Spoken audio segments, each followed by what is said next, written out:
Gauteng motorists will have to continue to dig deeper into their pockets. The finance minister urging people to pay their e-toll bills. We're joined now by Howard Dembowski. He's the national chairman of the Justice Project South Africa. And Howard, good evening. And we weren't surprised that Tito Mboweni, I mean, from the first day of work for him, from the first day of his job, he refused. He was firm on e-toll, so we didn't expect otherwise.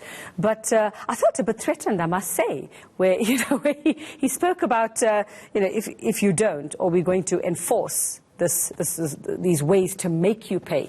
Really? I don't know. I think he's being a bit ambitious, expecting people to pay for e-tolls in Gauteng. Or as he put it, if you don't pay Caesar, Caesar will break your bones. Yes, I know. There was bone crushing and all of that involved. Yeah, quite interesting.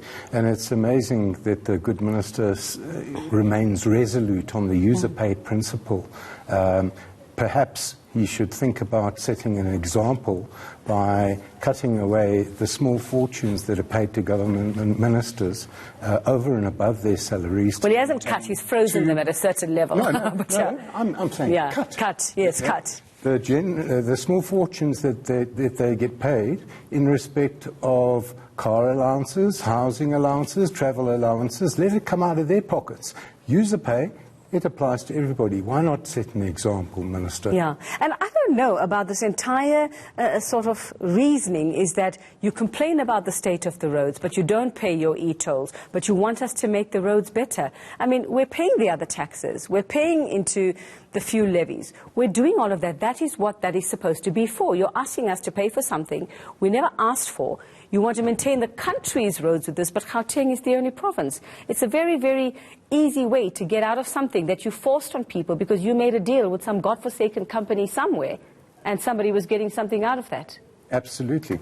And it's quite remarkable that we're being threatened again. Look, you didn't have to be a rocket scientist or a soothsayer to say that this would be the result of the call by the President for Transport Minister to put forward proposals to deal with the e-toll issue, and that proposal has come out loud and clear. It comes out in the form of the Outa Amendment Act, the Outa Amendment regulations that were published on the 11th of October, which interestingly, in terms of Schedule 3, keeps the fines for non-payment of tolls and in respect of heavy goods vehicles and the like, a demerit point per gantry pass for non-payment of e-tolls. So all the nonsense that was spoken about by the Registrar of the Road Traffic Infringement Agency,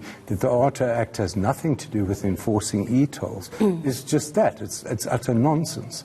So I think it's very clear where we're heading with this, and unfortunately, when I say it's very clear, I am really worried that this is going to trigger another type of tax revolt, and that's going to be a tax revolt in respect of licensing fees on motor vehicles and driving licenses. People are going to say, well, if you're not going to give me my disc, I'm not going to pay you your fees. Yeah, and I suppose if you have all those people who can't get on the roads, they can't use their driver's license, their cars are going to get pulled over wherever they can, if they just sit at home, what else is going to happen to this economy if we all just decide that, fine, we just won't get going anywhere, we just won't do it? I mean, do you see it coming to that point where people are just going to tear things up and say to hell with you? Well, as I said, the Outa Act has very, very peculiar provisions in it, in as much as you can have demerit points applied to your driving license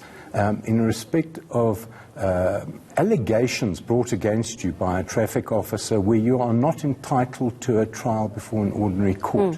Now, that is completely contrary to Section 35(3) of the Constitution.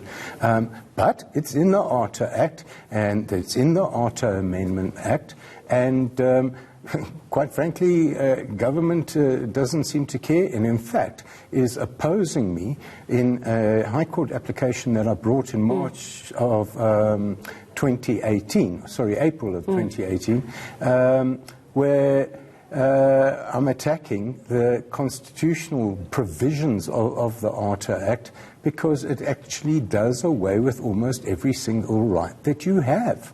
Wow, okay. Well, I suppose South Africans will have to maybe wake up a little bit and say we're going to stand up for our rights, or Gautengers in particular, because why are we the only province that actually has to do this? Absolutely, but that's in respect of e-tolls. But remember, the plan is to roll out the Outa Amendment Act throughout the whole of South Africa. And in so doing, everybody will find themselves being deprived of a trial before an ordinary court. Believe it or not, you have to make a written representation to a representations officer who is employed by the Road Traffic Infringement Agency, which makes more than 95% of its annual revenues from traffic fines as it stands right now. And then if you're not happy with the outcome of that representation, you have to apply to and pay a fee to a so-called independent tribunal that the Outa Amendment Act says nothing in respect of how it's going to be funded, apart from the fact that a fee to be prescribed by the minister is going to be payable on application to the tribunal. And then there's no other consideration for financing this tribunal. It's quite bizarre. And then and only then, if you are unsuccessful at that tribunal, then you must bring a review application in the magistrate's court to go and attack your 500 Rand traffic fine that's cost you a fortune up to now.